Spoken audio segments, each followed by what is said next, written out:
안녕하세요. 저는 30대 중반의 남성입니다. 저는 4년 전 30살의 나이로 결혼을 하게 되었어요. 아내랑은 20대 중반 때부터 연애를 해왔습니다. 어느 날 우연히 대학 후배가 저에게 자기 친구들과 여행 가서 찍은 사진을 보여준 적이 있었는데 그 사진 속에 유독 한 여자가 저의 눈에 들어왔고 그때부터 저는 후배에게 이 여자 좀 소개시켜달라고 미친 듯이 졸라서 만나게 된 것이 바로 아내와의 첫 만남이었습니다. 저보다 3살이 어린 아내는 사진으로도 첫눈에 반했었지만 실제로 만나고도 더욱 제가 더 반했었죠. 외동딸로 금지 오겹으로 자란 아내는 세상 물정을 잘 모르는 여자인 게 흠이긴 하였지만 그만큼 저밖에 모르는 바보이기도 했습니다. 아내에게 항상 멋진 남자친구가 되기 위해서 사귈 때부터 노력도 참 많이 했어요. 가끔은 제 분수에 맞지 않는 모습을 보인다고 허세도 부리며 큰돈도 대출받아서 선물하기도 하고 그 때문에 결혼할 때 돈이 모자라 저희 집에만 대출 사정을 털어놓고 부모님께 엄청난 욕을 먹게 되었죠. 무슨 선물을 하고 데이트를 하는데 대출까지 받아서 하냐면서요. 그래도 저는 그만큼 아내의 마음을 사로잡기 위해서 그거 하나는 지금도 후회하지 않습니다. 물론 아내는 그런 선물 안 받아도 괜찮았었겠지만 순진한 아내가 주변 친구들에게 밀리는 모습을 보여주기도 싫었고 제가 모자란 남자라는 걸 인식하게 만들기 싫었었거든요. 그 이후 우여곡절 끝에 그렇게 저는 아내와 결혼까지 골인했습니다. 아내는 처갓집에도 제가 그렇게 잘난 남자라고 소개를 이미 다 해놨었고 그래서 처갓집에 처음 갈 때 정말 부담 반 기대 반으로 갔어요. 왜냐하면 아내가 저를 대기업에 다니는 남자라고 소개를 이미 해놨었거든요. 그러나 실상은 저는 대기업의 하청 계열사였어요. 그저 아내에게는 대기업 계열사로만 말을 해놨던지라 아내는 그렇게만 믿고 있었던 거죠. 대기업 계열사이긴 하지만 실제 월급은 대기업 본사에 비하면 반 수준에 미치는 금액이었고 실제로 그 정도 월급은 중소기업 다니는 친구들이랑 비슷하거나 오히려 좀 더 적은 수준에 해당됐습니다. 그런 이유 때문에 저도 나름대로 본사로 이직할 기회가 간혹 생기면 노력을 하고 있었으나 생각처럼 그게 잘 되질 않았어요. 순진한 아내와 달리 장인어른은 저를 날카롭게 쳐다보시며 제 회사에 대해서 알아보셨다면서 딸아이가 말하는 것처럼 그렇게 근무 조건이 좋은 것 같진 않다고 말씀하셨고 제 연봉 조건이나 여러 가지 신상에 관한 걸 상세히 들으시더니 그만하면 됐다고 내가 걱정했던 건 사실 분수에 안 맞게 자네가 딸아이에게 이것저것 무리해서 해준 게 걱정이 되었으나 한편으로는 자네가 어떤 마음에서 그랬는지 이해는 간다며 앞으로 제 미래 계획에 대해서도 물으시더군요. 그날 장인어른과 정말 술 마시면서 이런저런 이야기를 많이 했습니다. 그 이후 장인어른은 저에게 사람 하나 좋은 게 참 마음에 든다며 딸아이는 사실 자네도 알겠지만 너무 순진해서 걱정이지만 정말 앞으로도 내 딸을 잘 보듬어 달라고 하시더군요. 그리고 저는 결혼할 때 장인어른께서 정말 많은 지원금을 보내주셨어요. 저희 본가에서도 제가 하나밖에 없는 아들이라 그런지 대출까지 받아서 돈을 주셔서 저희는 신혼부부임에도 불구하고 부부 공동명의의 집까지 한 채 장만해서 살 수 있게 되었습니다. 그리고 결혼할 때부터 장인어른이 딸에게 따로 어떤 말씀을 하셨는지 아내는 저에게 먼저 말하기를 우리 돈 모아야 되니까 앞으로 기념일이나 명품이나 이런 거 안 줘도 되고 해외여행도 1년에 한 번 정도만 가자며 말하는 아내에게 저는 너무 고마웠고요. 그때부터 사실 돈 나가는 지출이 확 줄어들었고 이만하면 살만 하겠구나 싶었죠. 하지만 결혼한 지 반년도 안 되어서 아내는 임신까지 하게 되고 그때부터 제 부담감과 책임감은 더 커져만 갔어요. 딸아이까지 출산을 하게 되니 이건 뭐랄까요. 정말 이대로 살다가는 아무것도 못할 것 같은 암울함이 순간 몰려왔습니다. 저희 두 부부의 기본적인 생활 빚도 있는데 그나마 작은 월급 쪽에서 아내랑 한 달에 한두 번의 외식도 하고 평상시 먹는 것 별로 안 아끼고 살았었거든요. 그래서 마트를 가게 되면 장도 크게 보고 음식이나 간식들을 쌓아두며 그런 생활을 했었는데 아이가 태어나자 산후조리원부터 돈 들어갈 게 정말 많더군요. 제가 낳은 소중한 자식이다 보니 미룰 수 있는 것도 아니고 그런다고 평범하게 그냥 사치도 안 부리고 생활해온 아내 보고 앞으로 딸아이 때문에 돈을 더 줄이자고 말하는 것도 쉬운 일도 아니었어요. 아내가 사치라도 부렸다면 그런 거라도 줄이자고 했을 텐데 가뜩이나 평범히 생활하던 아내가 한 번은 제가 넌지시 아이를 핑계로 아내에게 말을 꺼낸 적이 있는데 아내는 저에게 돈 모으는 거에서 우리 아기가 태어났으니까 조금씩만 덜 쓰면 안 될까라고 했더니 여기서 식비라도 줄이면 우리는 도대체 뭘 먹고 사냐는 말에 저 역시 아내가 하는 말이 틀린 말은 아니라서 할 말이 없더군요. 그래서 결국 결정했던 게 지금 다니고 있는 회사를 퇴사하고 예전부터 제안이 오던 업체로 이직하는 거였습니다. 대기업 계열사라고 하지만 그래도 대기업 이름이 붙어서 그런지 그곳에서 다닐 때는 상상도 해본 적 없던 일들이 제가 이직한 회사에서는 일어나고 있었습니다. 여러 가지 좋지 못한 만행들이나 접대 같은 것들이요. 회사 이직하기 전에 그 전 회사에서는 월급은 비록 작았지만 근무할 때 다른 사람들이 저에게 밥을 먹자, 술을 먹자고 했어도 그저 부담 없이 항상 거절하고 그랬었거든요. 즉, 당시에는 제가 거절하고 그래도 별 문제가 없었지만 중소기업으로 이직을 하니 돈은 계열사 다닐 때보다 훨씬 많이 받았지만 제가 직접 접대도 나가야 되고 그래서 일이라도 못 따오면 몇 년 못 다니고 잘리는 사람들도 많이 봤고 몰래 뒷돈 받고 도망가는 사람들도 많았고요. 그게 여기서는 반이라고 하더라고요. 원래 회사는 걸리면 경고받고 심할 때는 잘릴 수도 있었는데 저는 그게 겁이 나서 그런 식사 자리에 한 번 나간 적도 없는데 여기는 반대로 거의 대부분 그렇게 뒤로 받아먹고 있었습니다. 그게 물질적인 게 되었든 갑질이 되었든 간에 말이죠. 그렇게 갑의 입장에서 을의 입장이 되자 접대를 해야만 하는 입장이 되었고 그때부터 매일같이 저는 원치 않던 회식을 하게 되고 접대를 하게 되자 매일매일 집에 새벽이 되어서야 들어올 때가 대부분이었어요. 한 번은 너무 술을 많이 마셔서 포도당 주사도 맞아보고 건강검진을 받아보니 기존 간 수치의 7배에서 8배 되는 수치가 나오기도 했습니다. 문제는 그렇게 되면서부터 가족에 신경 쓰는 시간보다 밖에 나와서 일하는 시간이 대부분이었죠. 아내도 초반에는 많이 가져다주는 생활비와 월급 때문에 좋아했지만 시간이 점차 흐를수록 제가 새벽에 들어오는 문제로 잦은 다툼을 하게 되었어요. 그리고 접대 자리라 보니 여성분들과 동석을 안 할래야 안 할 수도 없었고 그 부분에 대한 것을 아내에게 사전에 인지를 시키려고 말을 했으나 아내는 저에게 오히려 더럽다는 둥, 자기도 그러면 바람을 피울 거라는 둥 폭언을 내뱉으며 저를 더욱 힘들게 했었죠. 그런 아내는 제가 이직한 것도 몰랐던지라 갑자기 제가 술을 마시고 새벽에 들어오는 걸 절대 이해를 못했던 것이죠. 급기야 아이를 데리고 친정으로 내려간 아내는 장인어른께서 설득해 주셔서 다시 집으로 돌려보냈을 정도입니다. 장인어른께서는 충분히 이해한다며 선만 넘지 말라고 하셨어요. 저는 하늘에 맹세코 아내에게 떳떳하지 못한 일은 한 적이 없었다고 당당하게 말씀을 드렸었죠. 그러나 그런 저를 더욱 힘들게 하는 사건이 발생하게 됩니다. 그날은 제가 해야 되는 일 중에 가장 큰 일에 해당되는 일이었습니다. 이번 건을 따내면 회사에 몇 년치 공사를 따내게 되는 거라 성과금도 약속이 되어 있었고 저도 거기에 심혈을 기울였어요. 다만 문제라면 담당자가 정말 더럽게 갑질하던 놈이라는 악명이 높은 것이었고 그놈 앞에서는 무조건 그냥 노예처럼 빌빌거려야 했습니다. 그놈은 접대 자리 붙어도 최고가 아니면 거들떠도 안 보고 그런 걸로 꼬투리 잡던 아주 더러운 놈이었던지라 접대 장소도 처음부터 1인분에 최소 7만 원에서 10만 원 이상 하는 그런 소고기집으로 장소를 잡아서 시작했었습니다. 그렇게 술이 어느 정도 들어가고 거래처 담당자가 담배를 피우러 간다고 하여 하지도 않는 담배를 사와서 그놈에게 불을 붙여주고 했더니 갑자기 제 뺨을 톡 치면서 참 애쓴다고 비웃듯 말하더군요.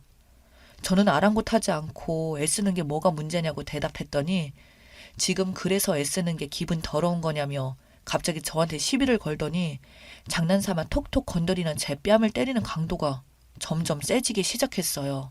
말을 하면 할수록 저에게 기분이 더럽다며 화를 내더니 급기야 제 뺨을 철썩하고 때리면서 욕을 내뱉는데 저는 그저 죄송하다고 그런 의도가 아니었다고 사과를 했습니다.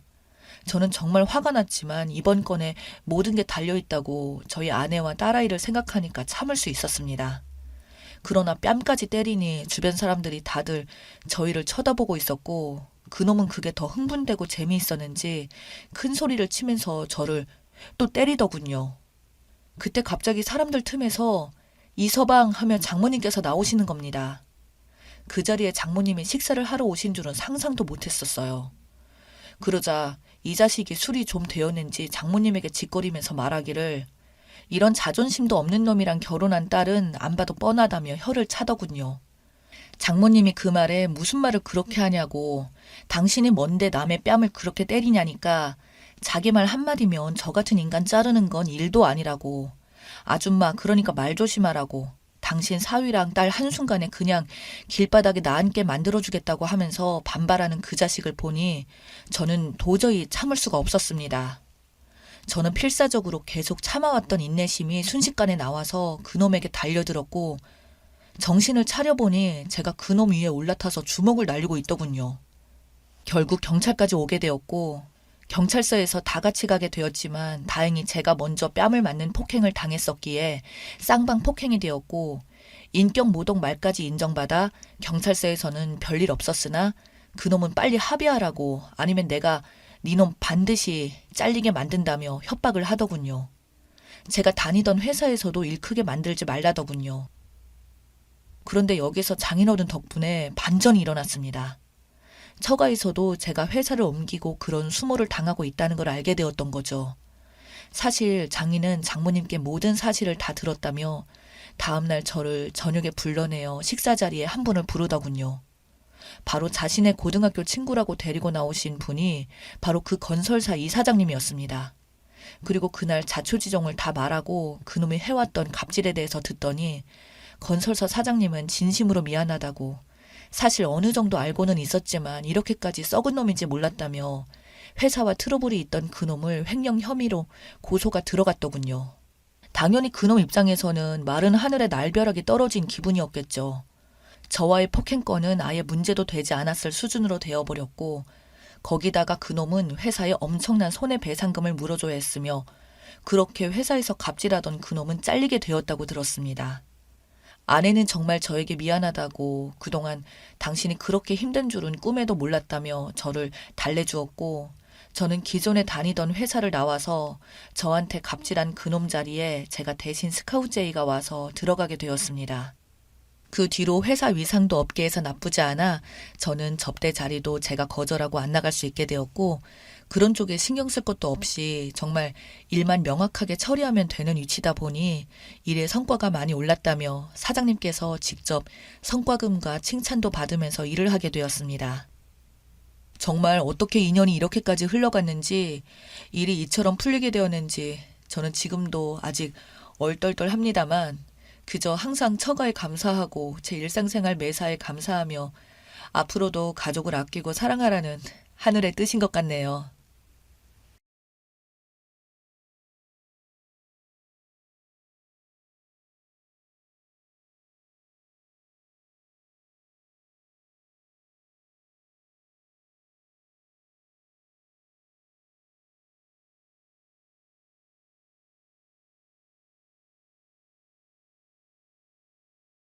안녕하세요. 저는 현재 35살, 남편은 40살입니다. 이번에 겪게 된 일로 인해 정말 인연이라는 게 있다는 걸 느끼게 되었어요. 저희 가족은 한식집을 운영하고 있습니다. 배달도 돼서 저녁 시간만 되면 주문이 많이 밀려왔죠. 그런데 비가 억수로 쏟아지던 날 하필 평소와 달리 배달이 더 많이 밀려 있었고 아빠는 빠르게 일을 마무리하려고 급하게 배달하다가 빗길에 미끄러지면서 크게 다치게 되는 일이 있었어요. 그때 아빠를 구해준 사람이 바로 지금의 남편입니다. 정말 고마웠죠. 그때 늦은 시간이었고 마지막 배달이었는데 그곳이 하필 인적이 드문 곳이라 차들도 거의 다니지 않았었거든요. 그때 마침 남편이 지나간 거죠. 그렇게 119에 신고를 하고 응급실에 실려갔는데 무릎이 골절이 돼서 후유증이 남아버리게 되었어요. 그때 이 남자에게 금전적으로나마 보답을 해드리려고 계좌번호를 물어봤는데 음식점을 운영하냐고 물어봤고 나중에 밥 한 끼 먹게 해달라며 돈은 필요 없다고 정중히 거절했어요. 그렇게 헤어지고 며칠 후 저희 매장에 한가할 시간쯤에 직원 몇 분이랑 찾아오고 식사 함께 하고 들어갔어요. 식사가 다 끝이 나고 결제하려고 하길래 괜찮다며 손사래를 쳤지만 끝까지 결제를 하고 갔어요. 이렇게 이 남자와 인연이 닿으면서 그 이후에도 점심시간이나 저녁시간이 되면 자주 찾아와 끼니를 해결했고 매번 올 때마다 엄마는 음식에 많은 신경을 써줬습니다. 그런데 배달 전문인데 아빠 몸이 회복이 덜 돼서 배달을 하지 못해 직원을 구하고 있었는데 문 앞에 직원 채용 공고를 보고 관심을 보이면서 잠시 일을 쉬고 있으니 도와주겠다며 돈은 필요 없고 식사만 해결할 수 있게 해주면 된다면서 그날 당일 배달 주문을 받으라며 저희 의견은 묻지도 않고 오토바이에 올라탔습니다. 저희도 당황했지만 워낙 주문이 많이 밀려있고 급한 나머지 함께 일을 하기 시작했어요. 배달 일이 밀리지 않게 해결해주고 있어서 너무 고마웠습니다. 그렇게 지내던 중 너무 고생하는 듯 해서 아빠는 회식을 권했고 횟집에서 꽤 고가의 횟감을 시켜 소주 한 잔에 그동안 궁금했던 걸 이것저것 물어봤어요. 도와주는 건 고맙지만 지금 무슨 일을 하고 있나? 잠시 일을 쉬고 있다면서 적지 않은 나이 같은데. 원래 하던 사업이 있는데 건물 이전 준비를 하고 있어서 잠시 쉬고 있어요. 아마 다음 달이면 사업장으로 돌아가야 하네요. 그래도 사장님께서 말씀하신 것처럼 인연이 다 제가 도와드릴 수 있는 상황이 돼서 다행입니다. 이 인연이 앞으로 계속해서 이어지면 정말 좋겠네요. 그리고 제가 금전적으로 보상을 받지 않고 일하는 거에 대한 부담은 안 가지셔도 돼요. 너무 신경을 많이 쓰고 계신 것 같아 다시 한번 말씀드리는데요. 저는 그냥 도와드리고 싶어서 그런 거니까 사모님께서 맛있는 밥만 차려주시면 그걸로 만족합니다. 무덤덤하게 저희가 하는 질문에 숨김없이 대답을 해주는 모습에 아빠를 구해준 건 고마운데 이렇게 시간이 한가한가 생각하며 빤히 쳐다보다가 저와 눈이 마주쳤고 순간적으로 화들짝 놀라 얼굴이 붉어져 시선을 회피했네요. 조금 신기했어요. 제가 평소에 겪어보지 못했던 남자였고 이 사람이 도대체 무슨 생각을 하고 있는지 마음을 읽을 수 없어서 계속해서 신경이 쓰이기 시작했죠. 배달 일을 하면서도 자신이 운영하는 사업장의 직원분들과 통화를 나누듯 바빠 보였습니다. 저희 아빠가 다쳤기 때문에 도와주는 건 정말 고마웠지만 한 달 뒤 본래 직업으로 돌아가야 해서 일할 사람을 다시 구하기 시작했고 이 남자는 정말 아무런 보수 없이 밥만 먹었습니다. 그렇게 한 달이 지나고 자신의 본업으로 돌아간다며 다음 날부터 얼굴을 볼 수가 없었어요. 그렇게 시간이 흐르고 매장에 한 통의 전화가 와서 받았죠. 저희와 인연이 닿았던 대식씨였고 저녁에 회식을 하려고 하니 전석 예약을 잡아달라고 부탁을 했어요. 저희는 바쁘게 테이블 세팅에 들어갔고 그리고 저녁 시간이 되니 많은 사람들이 우르르 몰려들어와 자리에 앉아 저희를 보며 반갑게 인사해 주길래 무슨 영문인지 몰라 얼떨떨한 상태로 들어오는 손님들께 인사를 하며 음식 준비를 하려고 하는데 때마침 대식씨가 들어왔어요. 그렇게 한참을 웃고 떠들며 회식을 즐기고 있는 직원들과 묵묵히 그 말을 들어주고 있는 모습에서 진짜 사장의 느낌이 물씬 풍겨 보였어요. 정확히 무슨 일을 하는지 물어보진 않았어요. 사업을 하고 있다는 말만 들었을 뿐. 그런데 생각보다 덩치가 있는 분들이고 여성분들은 한 분도 계시지 않길래 어두운 생활을 하시는 분들인 것 같아 걱정이 되었지만 대식 씨의 얼굴 표정과 직원들의 모습을 보면 전혀 나쁜 일을 하는 분들은 아닌 것 같아 회식이 끝나고 무슨 일을 하는지 물어보기로 결심했죠. 그렇게 문 닫을 시간이 한참 지나 회식 자리가 끝이 나고 너무 늦게 마무리해서 죄송하다며 저에게 말을 건네왔어요. 사장님 어디 가셨어요? 몸이 안 좋으셔서 오늘은 일찍 들어가셨나 봐요. 몇 달 만에 와서 얼굴 좀 뵙고 싶었는데 다쳤던 무릎이 많이 쑤신다고 오늘은 일찍 들어가셨어요. 요 며칠 무리하셨거든요. 식사하시면서 불편한 건 없으셨어요? 괜찮았어요. 직원분들도 친절하시고 음식 맛도 좋다고 앞으로 회식은 여기에서만 하자고 난리던데요. 그래도 신경 써주셔서 편하게 식사했네요. 저희가 회식을 자주 하는 편은 아니라서 아마 몇 달 뒤에 다시 올 것 같아요. 그럼 사장님께 안부 전해주시고, 사모님, 오늘도 변함없는 음식 해주셔서 정말 감사합니다. 혹시 실례가 안 된다면 무슨 일을 하시는지 알 수 있을까요? 저희가 배달도 되거든요. 대식 씨는 저를 보며 웃으면서 물류 쪽 일을 한다고 대충 얘기를 흘리면서 밖에서 부르는 직원들의 손짓에 급하게 인사하고 나갔어요. 그렇게 모두가 떠난 자리를 치우며 엄마와 이런저런 대화를 하던 중 엄마는 대식 씨가 참 마음에 든다며 좋게 보고 있었습니다. 언제 뭘 봤는지 아직까지 미혼인 것도 알고 있었고 엄마랑 둘이서 꽤나 많은 대화를 한 것 같았어요. 저보고 마음에 있으면 둘이 만나보는 것도 좋을 것 같다며 다리를 놓아주시려고 계획까지 하고 계신 걸 보니 당황스럽기도 했지만 제가 여태까지 만나본 남자 중에 인성 바르고 제일 괜찮아 보였죠. 그렇게 뒤에서 엄마의 노력 끝에 저희 둘은 만남을 가지게 되었고 첫 만남이 좋았기에 서로에 대한 인상도 좋게 다가와 본격적으로 연애를 하게 되었습니다. 그러면서 대식 씨가 일하는 곳도 가보게 되었고 제가 생각했던 어두운 곳이 아닌 직원분들 모두 땀 흘리며 열심히 일하는 곳이었어요. 회사 직원분들과 인사도 나누고 직원분들 점심 식사하라고 엄마는 음식 배달까지 시켜주면서 정말 좋은 관계를 유지해 나갔죠. 그런 모습들을 옆에서 지켜본 저희 부모님은 대식 씨를 저녁에 술 한잔 하자며 불렀고 조심스럽게 속마음을 꺼내놓았습니다. 우리 딸이랑 결혼할 생각 없나? 지금까지 좋게 만나고 있고 서로 잘 맞는 것 같은데 우리 인연이 보통 인연도 아니고 말일세. 조만간 결혼도 생각해보면 나쁘지 않을 것 같아만 어떻게 생각하는가? 어, 저도 세희 씨 좋아하고 있고 앞으로 먼 미래까지 생각하면서 만나고 있습니다. 하지만 저는 세희 씨처럼 부모님이 두 분 다 계시지 않습니다. 제가 막 태어났을 때 버려진 걸로 기억하고 있어요. 저는 고아원에서 자랐거든요. 그래서 남들 시선이 좋진 않아요. 그렇기 때문에 결혼도 망설인 거고요. 제 마음을 꺼내놓기가 힘들었어요. 제가 이 말을 하면 어떻게 받아들일지 모르겠지만 혼자 살아왔어도 나름 성공한 인생이라고 생각해요. 허락해 주신다면 행복하게 잘 살겠습니다.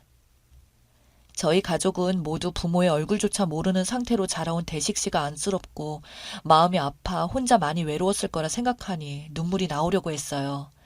그래서 엄마가 해준 음식에 대해서 집착이 심했던 것 같아 함께 살면서 아팠던 마음 위로해주면서 행복하게 살고 싶어 대식 씨와 결혼하겠다고 다짐했습니다. 그렇게 저희 가족 모두 동의했고 결혼식 전 이것저것 준비할 게 너무 많아 거의 매일 만나다시피 함께 있었고 그렇게 준비하다 보니 벌써 결혼식이 다음 날이었어요.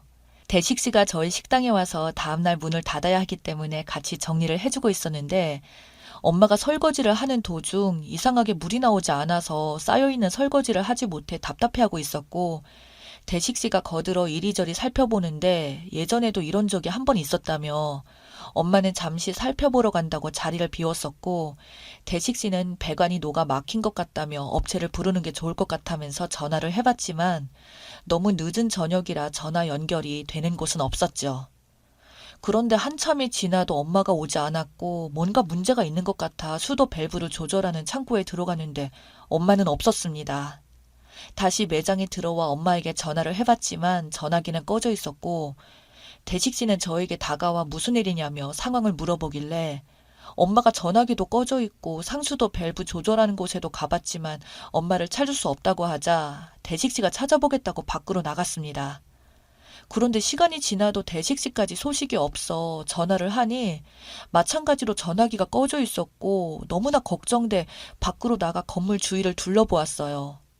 그런데 옥상에 불이 켜져 있길래 늦은 시간이었고 아무도 옥상에 올라갈 사람이 없는데 불이 켜져 있는 게 이상해서 빠르게 옥상으로 올라가 보니 물탱크 뚜껑이 떨어져 있고 그 안에서 이상한 소리가 들려오고 있었습니다. 저는 급하게 물탱크에 연결되어 있는 사다리를 타고 올라가 어두운 곳을 핸드폰 플래시로 비치자 충격적인 장면을 보고 말았어요. 대식 씨는 엄마를 목마 태우고 계속해서 반복적으로 점프를 하고 있었고 엄마는 위로 올라오려고 손을 뻗고 있었습니다. 저와 눈이 마주치자 하늘에 감사하다며 엄마가 제 손을 잡으려 하자 대식지는 그러다 같이 빠질 수 있다고 무리한 행동하지 말라며 119에 신고를 해달라고 힘겹게 버티고 있었네요. 저는 떨리는 손으로 119에 신고를 했고 대식씨는 엄마를 목마 태운 상태로 얼굴이 잠겼다 올라왔다를 반복하면서 가쁜 숨을 내쉬고 있었습니다. 저는 조금만 버티라며 구조대가 올 때까지 긴 파이프를 잡을 수 있게 넣어주며 그 모습을 지켜보고 있었고 그런 모습에 결국 눈물이 터지고 말았어요. 어떻게든 엄마를 살리려고 안간힘을 쓰고 있는 대식씨를 보니 너무나 고마웠지만 한편으로는 너무 미안했어요. 자기 몸을 희생하면서까지 이렇게 행동할 수 있는 사람이 도대체 몇이나 될지 대식씨가 정말 대단하게 느껴졌습니다. 오랜 시간이 걸리지 않아 구조대가 올라왔고 엄마와 대식씨를 손쉽게 끌어올려주면서 상황은 정리가 되었어요. 엄마와 대식씨는 서로 살았다며 격한 포옹을 하며 어디 다친 데는 없냐고 서로 이리저리 살폈고 구조대원에게 연신 감사하다며 고개를 숙였습니다. 어떻게 물탱크 안에 둘 다 들어가게 된 건지 물어보니 엄마가 처음 옥상에 올라가실 때 물탱크 뚜껑이 열려 있어 닫으려고 올라갔는데 물탱크 안에 고양이가 빠져서 죽은 상태로 배관을 막고 있어 바닥에 떨어져 있는 파이프로 고양이를 들어 올리려고 애쓰다가 몸이 반쯤 들어갔을 때 균형을 잃고 빠졌다며 한참을 허우적거리면서 살려달라고 외치는 도중 대식씨가 물탱크 안에 빠져있는 엄마를 보고 끌어올리려 했지만 물이 몸에 젖어 있어 무거워서 끌어올릴 수가 없었고 119에 전화를 하려 했으나 손이 물이 묻은 상태라 핸드폰이 미끄러지면서 물탱크 안에 빠졌고 급한 마음에 대식씨가 물탱크 안으로 들어가 엄마를 목마 태우고 버티고 있었다네요. 대식씨가 만약 조금이라도 늦게 발견했다면 엄마는 아마 이 세상 사람이 아닐 수도 있었다는 생각을 하니 정말 아찔했고 또 한 번 대식씨에게 너무나 고마웠습니다. 엄마는 건물주에게 전화를 해서 물탱크 안에 고양이가 빠져 있으니 처리해달라고 요청했고 녹초가 된 저희는 다음날 결혼식을 위해 일단 매장일을 마무리하고 집으로 들어갔습니다. 그렇게 다음날 결혼식은 아무런 문제 없이 무사히 끝이 났고 지금은 아주 행복하게 잘 살고 있어요. 대식씨는 매일같이 엄마가 차려준 아침밥에 너무나 행복해하면서 엄마에 대한 그리움을 위안 삼는 것 같아요. 저희 엄마가 해준 밥상이 이 세상에서 제일 최고라며 매일 점심 식사는 직원들과 함께 저희 식당으로 찾아옵니다. 생각지도 못한 상황에서 찾아온 인연이 저희 가족을 2번이나 구해준 남편에게 너무 고맙고 6개월 이후에 태어날 우리 아이와 앞으로 행복하게 잘 살았으면 하는 바람입니다. 제 사연 읽어주신 분들 저희 식당으로 모두 초대하고 싶네요. 항상 행복하시고 좋은 인연 많이 만드시길 바랍니다. 감사합니다.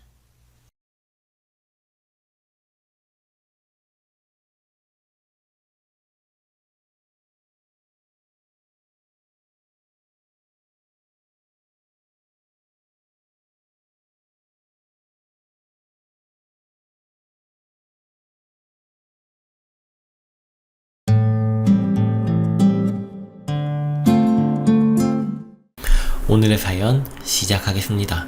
안녕하세요. 저는 29살 여자예요. 전문대 졸업하자마자 취업해서 한 달에 100만원씩 저축하고 여윳돈 있으면 또 저금하고 그렇게 열심히 모아서 4년 전쯤에 부모님 돈 합해서 7,500 주고 재개발 예정인 집을 샀는데 한창 1억 넘게 집값 오를 때 팔아서 4, 5천 정도 이득을 봤어요. 그렇게 7년 동안 저축하고 투자도 해보고 알뜰하게 모아보니 지금 제 통장에는 2억 정도의 돈이 있습니다. 그리고 저한테는 돈뿐만 아니라 거지근성 남친도 하나 있습니다. 지금 헤어지자고 말했으니 전 남친이네요. 20살 때부터 9년 동안 사귄 놈이에요.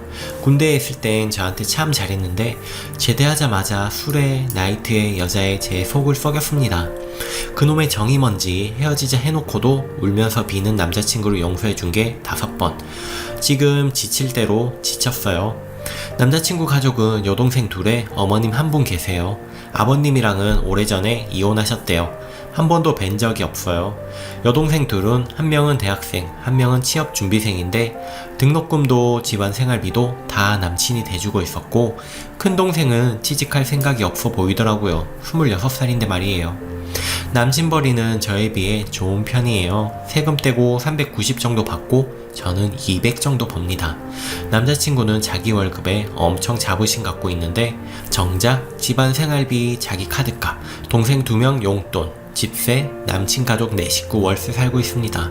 차 할부금 등등 하면 남는 게 없어요. 그래서 모아놓은 돈이 한 푼도 없어요. 저희 집도 부자는 아니지만 전세 살고 노후 준비 다 해놓으셨고 저희 아빠가 국가유공자셔서 나라에서 적지만 다달이 돈도 나오고 있고요. 어제 이런저런 결혼 준비 얘기를 하다가 집 얘기가 나왔는데 남자친구가 처음에는 자기 집에 들어가 몇 년만 살고 돈 모아서 나오자고 하더라고요. 남친 집은 작은 방 2개, 한 방은 어머님이 쓰시고 다른 방은 동생 둘이 쓰고 있어요. 거실처럼 생긴 문 없는 방이 하나 있는데 여기에 문처럼 열고 닫을 수 있는 걸 달면 된다네요. 그 방에 에어컨, 컴퓨터, 옷장 다 있어서 온 가족이 들락날락. 말이 방이지 남자친구는 소파에서 잠만 자지 그냥 거실이에요. 에이 싫어 집 구해야지 난 우리 둘이 살고 싶은데 그럼 방 3개 정도 있는 집을 하나 구할까? 1억 5천 정도면 구하겠지? 그쯤 하겠지? 자기 돈 얼마나 있는데 없는 거 알지만 물어봤습니다. 나? 없지. 그럼 집은 어떻게 구하게? 너 모아놓은 돈 있잖아. 일단 그걸로 구하고 너 월급으로 생활비 쓰고 내 월급 다 모아서 큰 집으로 가자 이러더라고요. 남자친구도 제가 모아놓은 돈 많은 거 알아요. 결혼하기 전에 남자친구가 월급이랑 통장 오픈하자고 해서 했거든요. 그때 남친 돈이 다 집 생활비로 들어가느라 모아놓은 돈이 없는 것도 알게 됐고요. 어차피 남친 모아둔 돈 없는 거 알았고 제 돈 2억은 저 시집갈 때 쓰고 일부는 부모님 드릴 생각이었기 때문에 괜찮았습니다. 근데 2명 사는 집 방 3개나 필요할까 싶어서 그럼 20평 안쪽으로 방 2개짜리 전세 구해서 하나는 옷방 쓰고 남는 돈 우리 부모님 드릴래 했더니 대뜸 하는 말이 그럼 우리 엄마는? 우리 엄마는 어떻게 해? 어머님은 왜? 했더니 정색하면서 이기적이라고 하더라고요. 나는 방 3개짜리 구해서 엄마 모시고 살고 싶어. 우리 엄마도 좋대. 난 그건 싫은데 그냥 어머니는 동생들이랑 살라고 하고 우리 둘이 살자. 너 집 구하고 남는 돈 다 너네 부모님 드린다며. 그럼 우리 엄마는 어떻게 해? 뭘 어떻게 해? 그럼 남는 돈 자기 어머니 드려야 해? 그럼 우리 엄마도 너 더 좋게 보지 않을까? 싫어. 우리 엄마 줄 거야. 노후자금으로. 우리 엄마도 노후자금 없는데? 어머니 노후자금을 왜 나한테서 찾아? 그럼 나도 우리 엄마 돈 드릴래. 자기 모아놓은 돈 있으면 자기도 결혼하고 남는 돈 어머니 드려. 우린 집만 있으면 처음부터 다시 모아도 되니까. 나 모아놓은 거 없잖아. 그럼 못 드리는 거지 뭐. 황당해서 화도 안 나고 웃음만 나더라고요. 대체 이게 뭐지? 하는 생각도 들고 집 사고 남는 돈 지네 엄마 줬으면 싶었는데 직접적으로 말은 못 꺼내고 우리 엄마는 어쩌지?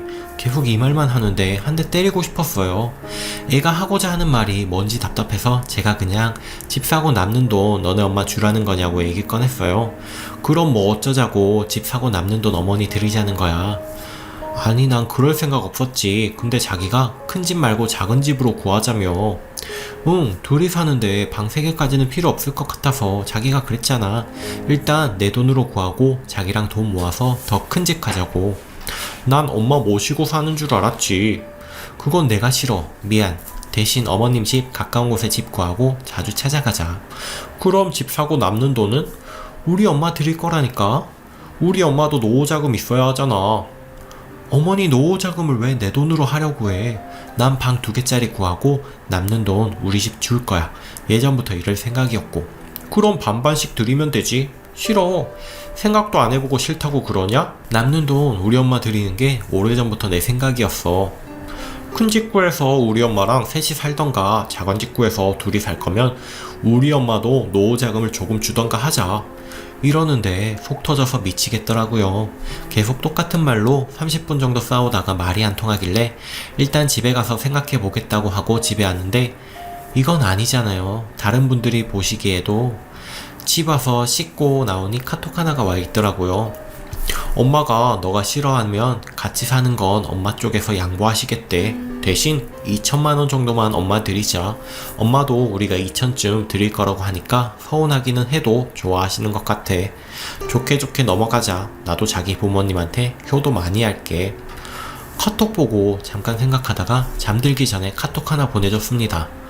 나 더 이상 너랑 결혼 못하겠다. 셀프 효도해. 잘 지내고 안녕.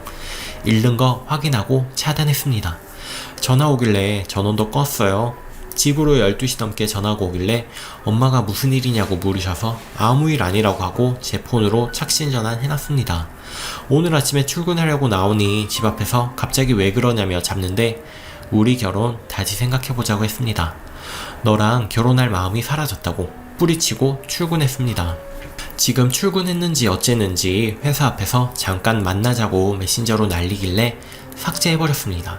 어머님한테도 전화와서 받으니 자기한테 그깟 돈 좀 주는 게 그렇게 싫냐고 난리네요. 저보고 나쁜 사람이래요. 제가 나쁜 사람인가요?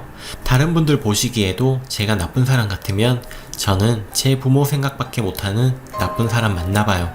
29살에 9년 사귄 남자랑 헤어지니까 기분이 이상하네요. 저 이 남자 말고 다른 좋은 남자 만나 결혼을 할 수 있을까요? 저 잘한 거 맞나요? 너무 쉽게 헤어진 건가요? 마음이 싱숭생숭하네요. 후기입니다. 원래 후기 같은 거 쓸 생각 없었는데 많은 분들이 궁금해 하시는 것 같아서 후기라고 할 것도 없지만 올려요.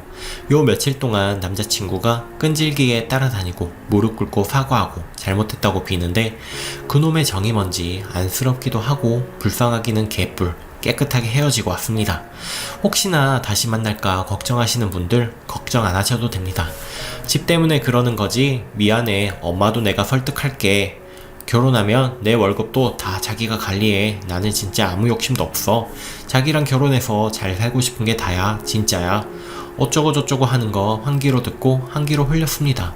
제 반응이 시큰둥하니까 그럼 여태까지 자기가 쓴 거 다 내놓으라고 협박도 하고 안 통하니까 다시 울면서 빌고 그 모습을 보고 있으니까 이 사람 진짜 이상한 사람이었구나. 9년 동안 나 뭐 한 거지 싶더군요.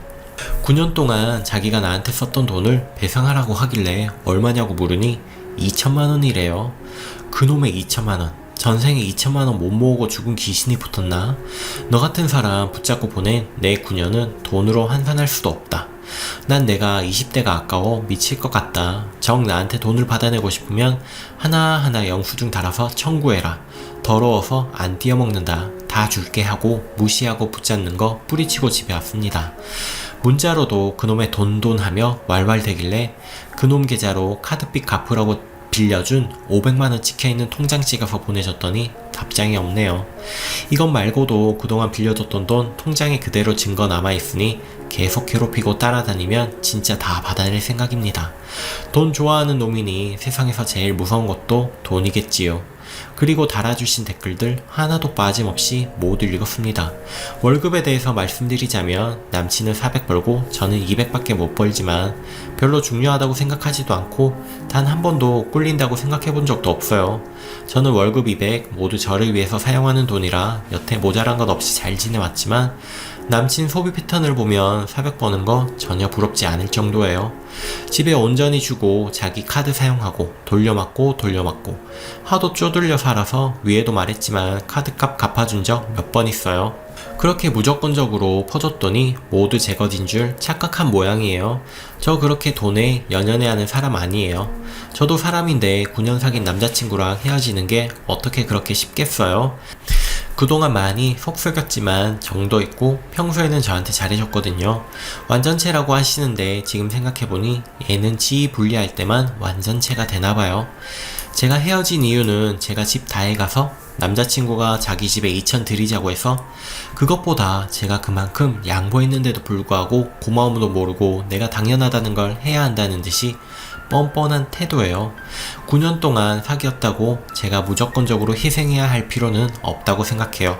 더군다나 이런 남자한테는 9년이 너무 아깝지만 인생 공부했다고 생각하려고요. 여태 버려온 9년이 아까워서 앞으로 살아갈 90년을 버릴 수는 없잖아요. 지금 남자친구 어머님도 처음에는 욕하시다가 지금은 아가 하시면서 설득 모드로 바뀌셨지만 결혼할 생각 이제 없고 더 이상 그 집과 엮이고 싶지 않으니 연락하지 말아달라고 말씀드리고 후신 거부해놓고 등록되지 않은 번호는 아예 받고 있지 않습니다.